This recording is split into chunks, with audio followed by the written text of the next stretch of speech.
Gold trusted gold buyers మీరు తాకట్టు పెట్టిన బంగారాన్ని విడిపించి ఈ రోజు ఉన్న మార్కెట్ ధరకు కొనబడను. మీరు పాటలు కూడా బాగా పాడతారట. పాడేవాళ్ళమ్మా, వాళ్ళతో పాడేదాన్ని. కానీ ఇప్పుడు పాడటం అన్నది ఆపేశాను. అయ్యో టక్కన అడిగితే రాదే. ఏదైనా సినిమా పాట కాకుండా ఇంకేదైనా ఉందా? కురై ఒన్றும் இல்லை மறைமூர்த்தி கண்ணா కురై ఒన్றுం இல்லை గోవింద.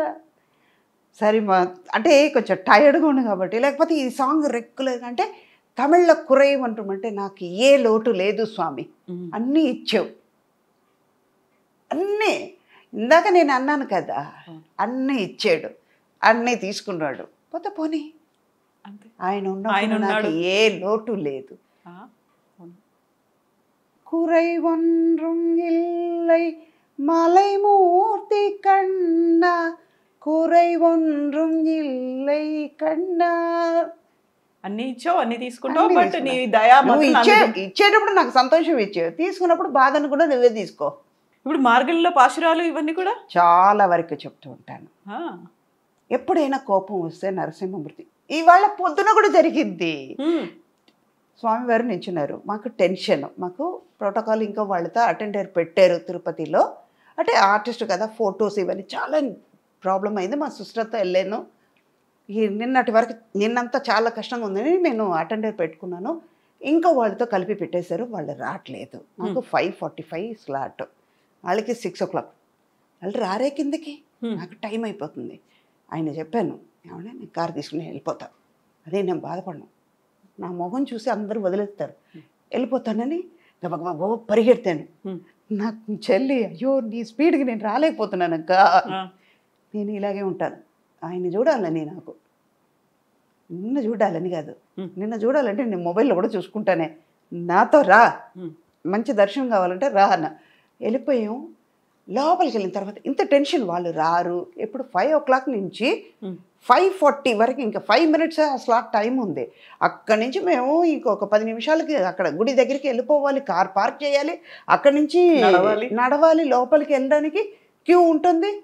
అఫ్కోర్స్ మన ఆర్టిస్ట్గా ఒక కేటగిరీలో ఉన్నాం, లోపలికి వెళ్ళాలంటే నాకు టెన్షన్ కదా. కింద స్క్రీనింగ్ చేస్తున్నారు, ఐడెంటిఫికేషన్ అన్నీ ఐడి అంతా కరెక్ట్ చేస్తుంటే అక్కడ స్వామివారు ఉంటే, ఎందుకురా ఇలా చేస్తున్నావు, ఇంత కష్టాలు పెడతావేంటిరా, నిన్ను చూడ్డానికే కదా వస్తున్నా, రప్పించుకున్నావు కదరా, ఇంత కష్టపెడుతున్నావే, లోపలికి రా, నీకు ఉందిరా అన్నా. ఇలాగే అన్నా, ఇలాగే సేమ్ ఇలాగే అన్నా. పక్కన ఉన్న వాళ్ళందరూ ఇలా చూస్తున్నారు, ఏంటి రా పో అది ఏంటి అసలు. నా దేవుడు నాకు తండ్రిగా ఉండొచ్చు, నాకు అన్నగా ఉండొచ్చు, నాకు అమ్మగా ఉండొచ్చు, నా కొడుకు, నా కూతురు, అన్ని సర్వం ఆయన అయినప్పుడు నేను ఆయన వాడా అంటాను, వావే అంటాను, ఏదైనా అంటాను, నేను ఆయనతోనే కదా అంటాను. పక్కన మీరు వింటే వినండి, వినకపోతే పండి, నేను ఆయన మాట్లాడుకులో అన్నాను. గబగబా లోపలికి వెళ్ళాం. పాపం వాళ్ళు వేరే లెటర్ తెప్పించుకున్నా కూడా వాళ్ళని జనరల్ క్యూలో పంపించారమ్మా. ఇంతకీ వాళ్ళ ద్వారా మేము వెళ్తే అటెండర్ వాళ్ళు మనిషి నాకు వస్తే, దేవుడు ఎక్కడి నుంచి ఎక్కడ కలిపాడు. క్యూలో నుంచి ఉంటే లోపల పెట్టిన నైవేద్యం ఫస్ట్ నాకు వచ్చింది. అంటే ఆయన నన్ను చూడడానికి ముందు వచ్చారు, నేను వెళ్ళా, ఇంకా ధ్వజస్తంభం దగ్గరికి కూడా వెళ్ళా, ఇంకా గుడి లోపల కూడా అడుగు పెట్టలా, బయట నుంచి నాకు క్యూలో ఆయన వచ్చారు. లోపలికి వెళ్ళిన తర్వాత దర్శనం 10 నిమిషాలు నించున్నాను. అంటే ఆయన నా మీద ప్రేమించినట్ట లేనట్ట. నేను తిట్టింది ఆయనకి ఎందుకు అది తిట్టులాగా అనిపించట్లేదు. అర్థం చేసుకున్నాడు. ఇది ఎంత బాధ ఉండుంటే నన్ను తిట్టు ఉంటుంది, నా కోసమే కదా పిల్ల వచ్చింది. మామూలుగా దేవుడి దర్శనం అనుగ్రహం ఉంటే తప్ప కాదు అనుకుంటారు, అందులో అనుగ్రహమే కాదు, ఆప్యాయత ఉంది, ప్రేమ ఉంది. మీకు ఇంటర్వ్యూ లేట్ అవ్వడానికి కారణం మధ్యలో ఒకటి జరిగింది. వైష్ణవిదేవి టెంపుల్కి వెళ్ళాను, జమ్ము, కింద పడ్డాను. సేమ్ ఇలాగే తిట్టాను ఆవిడ్ని. నడక ఇంకా 1.5 కిలోమీటర్ ఉందంట. ఇంత స్ట్రీప్గా వచ్చి కూర్చుని ఏడ్చావేంటే, నడవలేకపోతున్నానే. మీ అందరికి బుద్ధి ఉండదా, ఇంత కొండ మీద మేము రావద్దు, మాకేమో ఆశ తప్పదు మిమ్మల్ని చూడాలని చెప్పి 2 నిమిషాలు తప్పదు అన్నాను. పడ్డాను కింద, కాలు ఇరిగింది, చెయ్యి ఇరిగింది, వేలు ఇరిగింది. ఎక్కడి నుంచో ఇరిగిపోయిందని నేను బాధపడలేదమ్మా, పెయిన్ ఉందని నేను బాధపడలా. ఆవిడని చూడాలి, ఇంత దూరం వచ్చాం కదా, ఏముందని చూడాలి. ఆ మొండితనం. వెళ్ళిపోయాను. కిలోమీటర్ ఎంత స్పీడ్గా వెళ్ళినా తెలియదు. లోపలికి వెళ్ళిన తర్వాత మిరాకిల్ జరుగుతుంది. నిజంగా దేవుడి మీద భక్తి రావడానికి కారణం ఇది. మేము వెళ్తుంటే నేను ఇంకో ఫ్రెండ్ వెళ్ళాము. అంటే గ్రూప్లో 40 మందితో వెళ్ళాం. వాళ్ళందరూ వేరే వేరేగా వెళ్తున్నారు. మేమిద్దరం మాత్రం వెళ్తున్నాం. ఆవిడకి హిందీ తెలియదు, ఇంగ్లీష్ రాదు, ఒక తమిళ్ మాత్రమే తెలుసు. అట్లీస్ట్ మనకి కొంచెం కొంచెం వచ్చిరాని హిందీ తెలుసు కాబట్టి వెళ్ళాము. వెళ్తే పోలీసు వాళ్ళు ఆపారు. 15 నిమిషాలు బయట నించున్నాం. ఎండలో నించోబెట్టావు, నువ్వు మాత్రం చల్లగా హాయిగా లోపల ఉన్నావు, నువ్వు ఎందుకు చేస్తావో, ఇక్కడ కింద పడేసావు, నువ్వు చల్లగా కూర్చుంటావు, తొంగు అని తిట్టా. అనరాని మాట తిట్టా, సత్యం. ఆవిడని తిట్టిన తర్వాత ఇక్కడ చెప్పలేను ఆ మాట, అందుకే ఆవిడని తిట్టాను. లోపలికి వెళ్తే కింద పడేసారా, కిలోమీటర్ ఎంత స్పీడ్గానే వచ్చానా, అక్కడికి వెళ్ళి 15 నిమిషాలు నించోబెడితే లోపలికి వెళ్తే ఎవ్వరు లేరు, నేను ఆవిడ మాత్రమే ఉన్నాం. నించోండమ్మా చూడండి, 20 నిమిషాలు నించోబెట్టి చూపించి మమ్మల్ని పంపించారు. భక్తి రావడానికి కారణం అది. మనుషులు ఏమంటారు, ఆవిడ ఎగ్జాగరేట్ చేస్తుంది అంటారు, కానీ దేవుడు ఎగ్జాగరేట్ చేయడు. మా అమ్మ నాన్న ఎక్కడ పోలా, మా గురుగారు ఎక్కడ పోలా, నాకు కావాల్సిన వాళ్ళు ఎక్కడ పోలా, డబ్బు పోయిందని నేను బాధపడలా. నేను బతుకుంటే నాకు చిత్రం బాగున్నా, నేను గోడ బాగుంటే ఎంత కోట్లైనా సంపాదించు. దేవుడు అనుకున్నాడంటే ఎన్నో కోట్లు కూడా ఇవ్వచ్చు. వాడు నాకు నెమ్మది ఇవ్వాలనుకున్నాడు, ప్రశాంతం ఇవ్వాలనుకున్నాడు, నా మనశ్శాంతి ఉండాలి, ఆయన నన్ను దగ్గర తీసుకోవాలనుకున్నాడు. ఆయన దగ్గర భక్తి రావడానికి, ఆయన దగ్గరికి వెళ్ళడానికి కారణం ఇది. మనుషులకి చెప్తే ఏమనుకుంటారు, ఒక్కసారి వింటారు, రెండోసారి నా బాధ చెప్తే ఆయనకి వెళ్ళి చెప్తే ఏదో ఒకటి సొల్యూషన్ దొరుకుద్ది కదా, అందుకే ఆయన చెప్పాను. వాళ్ళ నుంచినప్పుడు వేరే ఏమి అడగతో ఆలోచించాల. తిట్టాను, ప్రసాదం దొరికింది. నేను రాకముందు నువ్వు వచ్చేవరా నా దగ్గర, ఇచ్చా. ఇప్పుడు ఏడిపోస్తుంది మీకు, కళ్ళల్లో నాకు అది. మా అమ్మ లేదు, నాన్న లేదు, నా బాధపడలా. ప్రతిరోజు నేను వాళ్ళని చూస్తున్నాను అక్కడ. ఆయన చూసేటప్పుడు నాకు వాళ్ళు ఉన్నారు, ఆయన బ్లెస్సింగ్ ఉన్నప్పుడు నేను ఏదైనా చేయగలుగుతా. నరసింహుడు అంటే చాలా ఇష్టం, వెళ్ళి చూస్తాను. ఉగ్రం వీరం మహావిష్ణుం జ్వలంతం సర్వతోముఖం నృసింహం భీషణం భద్రం భద్రం మృత్యుం మృత్యోర్ నమామ్యకం. ఆయనే నాకు వచ్చే మృత్యు ఆయన చూసుకుంటాడు. నాకు ఎలా రాశాడో వాడికి ఒక్కడికే తెలుసు. కన్న తల్లికి తెలియదు, తండ్రికి తెలియదు, నాకే తెలియదు, ఈ శరీరం వస్తున్న నాకే తెలియదు, ఆయన తెలుసు, ఆయన చూసుకుంటాడు. ఇంత కనెక్షన్ పిల్లలతో లేదు, ఫ్యామిలీతో లేదు, ఎవరితో లేదు, అమ్మతో శ్రీవారి ఉండేది. వాళ్ళు పోయిన తర్వాత వైరాగ్యం, వాళ్ళే పోయారు. వాళ్ళ సీటు ఖాళీ అయ్యింది, వెళ్ళిపోయారు. నేను కూడా ఒకరోజు పోవాల్సిందే కదా, కానీ పోయే వరకు ఈ శరీరంకి, ఈ సుధా మనిషికి, ఈ ఆత్మకి వాళ్ళే అమ్మ నాన్న, అది మారదు. నేను ఉన్నంత వరకు. నేను పోయిన తర్వాత ఎవరికీ అది తెలియదు, వాళ్ళకే కనెక్షన్ తెలియదు, నాకు ఏంటో కనెక్షన్ తెలియదు, ఉన్నంతవరకమే. అక్కడ పోయిన తర్వాత ఆయనకి నాకే కనెక్షన్, వేరెవరికి ఉండదు. సో సినిమాల్లో అంత ఎమోషన్స్ ఇవన్నీ చేస్తారు, ఇవన్నీ ఉంటాయి. దేవుడి గురించి మాట్లాడినప్పుడే ఇన్ని కన్నీళ్ళు వచ్చాయి. మనం ఆల్మోస్ట్ 2 hours తీసుకున్నాము. ఎప్పుడూ చాలా ఎమోషనల్గా, బోల్డ్గా మాట్లాడారు, చాలా కాన్ఫిడెంట్గా మాట్లాడారు, సెల్ఫ్ రెస్పెక్ట్ గురించి మాట్లాడారు, ఇన్ని మాట్లాడారు. దేవుడు అనగానే కన్నీళ్ళు వస్తున్నాయి. అదే ఆయన ఇచ్చిన ధైర్యం. ఆయన ఉండగా నేను ఏదైనా చేయగలుగుతా. ఎవ్వరు నన్ను ఏమీ అనలేరు. నన్ను అంటే నా లోపల ఉన్నాడే ఆయన అన్నట్టు మాట ఆయన పడతాడు, నాకేం పోయింది. నన్ను ఇక్కడ ఇచ్చింది ఆయనే.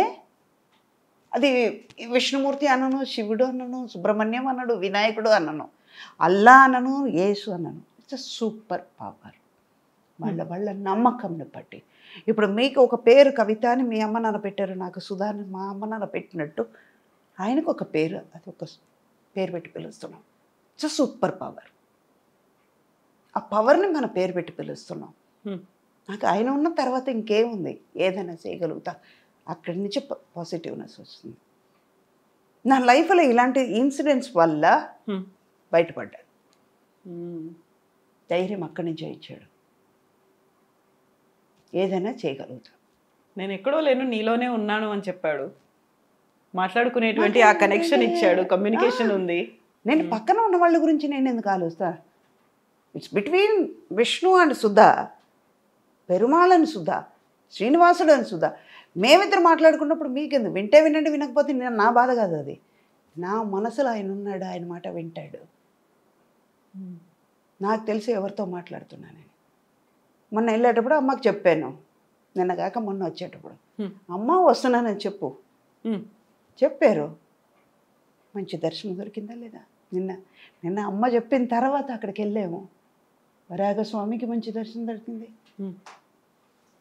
నాకు నేమ్ ఇచ్చారు, ఫేమ్ ఇచ్చారు, అంత ఐశ్వర్యం ఇచ్చారు. ఇచ్చిన వాడే తీసుకున్నాడు. ఇచ్చాడు కదా, తీసుకున్నాడు. పోతే పోనీ, ఇచ్చే పవర్ ఉన్నప్పుడు తీసుకునే పవర్ ఆయనకు ఉంది, తీసుకున్నాడు. మనం ఎందుకు క్వశ్చన్ చేయాలి? ఎందుకు బాధపడాలి? ఇచ్చినప్పుడు ఎందుకు ఇచ్చేవరని నన్ను అడగలేదు కదా. అప్పుడు అడుగుంటే దీనికి కూడా అడిగేదాన్ని. అందుకే అడగను. ఆయనకు తెలుసు ఎప్పుడేమి ఇవ్వాలి, ఎప్పుడు ఏం తీసుకోవాలి అనేది. అందుకే అన్నీ ఆయనే, ఇంకా సర్వం ఆయనే. నడుపు, ఎన్నాళ్ళు నడిపిస్తావురా? నడిపించు. నడిచేది నువ్వే. కాలు నొప్పి వచ్చిందంటే నేను పడుకుంటాను, పూజ ఉండదు, నువ్వే ఆకలితో ఉంటావు. ఉండు, నైవేద్యం ఉండదు. అప్పుడు ఆకలిస్తా, నాకు ఆరోగ్యం ఇస్తావుగా, చెయ్యి. బ్లాక్మెయిల్ చేస్తున్నారు. అదే ఇందాక తిట్టాను కదా. తిట్టినందుకు ఏమైంది? లోపల వెళ్ళక ముందు ఆయనే బయటకు వచ్చారు. జరిగిందా కళ్ళు ముందు చూపించారు కదా. అక్కడ అంత లక్షలాది మంది, వేల మంది నించున్నారు క్యూలో. ఎవరికి ఇవ్వలేదు కదా ప్రసాదం. నా చేతికి ఇంత డ్రై ఫ్రూట్స్ తీసుకొచ్చి ఇచ్చారంటే, లోపల ఉన్న పంతులు తీసుకొచ్చి వీళ్ళకి తిరిగి నా చేతికి ఇంత తీసుకొచ్చి ఇచ్చారు. పక్కనే నా చెల్లి కూతురు ఉంది, నా కూతురు ఉంది. నా చెల్లి కూతురు నా కూతురే. నా చెల్లి ఉంది, నా తమ్ముడు ఉన్నాడు, వాళ్ళకి ఇవ్వలేదే. నా పక్కన చాలామంది బయట వాళ్ళు ఉన్నారు, అదే పంతులు, అదే మనుషులే. కానీ నాకు మాత్రం ఎందుకు ఇచ్చాడు? అంతే. అది అర్థమైతే చాలు, ఇంకా ముందుకెళ్ళి. అందుకే ఈ పాట అంటే నాకు ఇష్టం. కురై ఒండ్రు వెళ్ళై మలైమూర్తి కన్నా, అంటే కొండ మీద కూర్చున్నాడు కదా. మరైమూర్తి కన్నా కూడా అంటారు. రెండో లైన్ పాడేటప్పుడు మరైమూర్తి కన్నా అంటే, ఈ శ్లోకాల్లో అన్నిట్లో మరై అంటే కనపడకుండా ఉన్న మనిషి. మరైమూర్తి అంటే వేదం వాటిల్లో ఉంటారు కదా, ఉపనిషత్తులో ఉంటారు కదా, దాన్ని మరై అంటారు. రెండు రకాలుగా మీనింగ్ ఉంటుంది. నాకు ఏ లోటు లేదు స్వామి. నువ్వు ఇచ్చిన తర్వాత నువ్వే నాలో సర్వంగా ఉన్నప్పుడు నాకెందుకు? మళ్ళీ కొండ మీద కూర్చున్నావు కదరా, నీకు అన్నీ తెలుసురా. పైనుంచి చూస్తున్నావు, నువ్వు కళ్ళు మూసుకున్నట్టే, కానీ అన్నీ నీకు తెలుసు. నడిపించేది నువ్వే కదా. అన్నీ తెలిసిన తర్వాత నేను ఎందుకు ఆరాటపడాలి అని ఆ సాంగ్లో వస్తుంది. అందుకే నాకు ఆ సాంగ్ అంటే చాలు. కురై ఒండ్రు మెల్లై గోవింద మలైమూర్తి కన్నా గోవింద. ఆయన అన్నీ ఇచ్చాడు, ఇంకెందుకు మనం బాధపడి ఇది చెయ్యాలి, వదిలేద్దాం, దేని గురించి ఆలోచించద్దు అని. చాలా బాగుంది, చాలా బాగుంది. ఈ ఫిలాసఫీ బాగుంది, మీ థాట్ ప్రాసెస్ బాగుంది, ఐడియాలజీ బాగుంది, and the way you are leading life చాలా చాలా బాగుందమ్మా. మీరు అన్నారే ఏదైనా విషంగా ఉంటుంది, లేదు విషంగా ఏం లేదు, చాలా స్మూత్గా లోపలికి వెళ్ళేలా ఆ విషయాన్ని అయినా ఇలా స్మూత్గా సుధా అమృత గుళికలతో చేసేసి లోపలికి పంపించేస్తున్నారు. థ్యాంక్ యూ సో మచ్ అమ్మా. ఇలాగే ఉండండి, మీరు ఎప్పుడు కమ్యూనికేట్ చేస్తూ ఉండండి, మాట్లాడుతూ ఉండండి, బ్లాక్మెయిల్ చేయండి, భయపెట్టండి, చివరికి సరెండర్ అయ్యి ఇలాగే ఉండండి. అంతే, తప్పదు, సరెండర్ అవ్వాల్సిందే. అప్పుడే తిండి పెడతాడు, మళ్ళీ పద పెట్టాడు, ఆకలి ఆయన ఆకలి పెడితే నేను మీరు ఉంటారు అలాగే.